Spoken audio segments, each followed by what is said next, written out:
Total orang dalam pengawasan di Sumatera Selatan berjumlah 1.686 orang.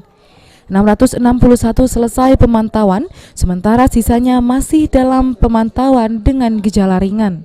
Hingga hari ini Wisma Atlet Jakabaring merawat 5 ODP, 3 diantaranya berasal dari Kota Prabu Mulih dan berkaitan dengan kasus positif 02.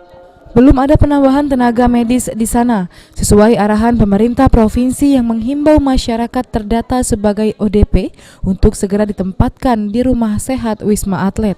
Sementara total pasien dalam pengawasan atau PDP di Sumatera Selatan berjumlah 47 pasien. 31 selesai pengawasan dengan hasil negatif dan sisanya masih dalam pengawasan.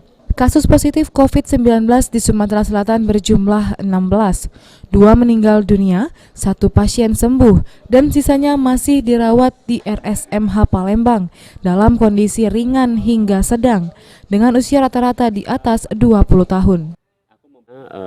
ODP seluruhnya adalah 1.686. Yang selesai pengawasan adalah selesai pemantauan 661. Jadi sekarang masih ada 1.025 ODP.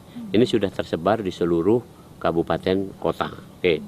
Adapun PDP jumlahnya adalah 47 orang. Ade Sunandar, PAL TV.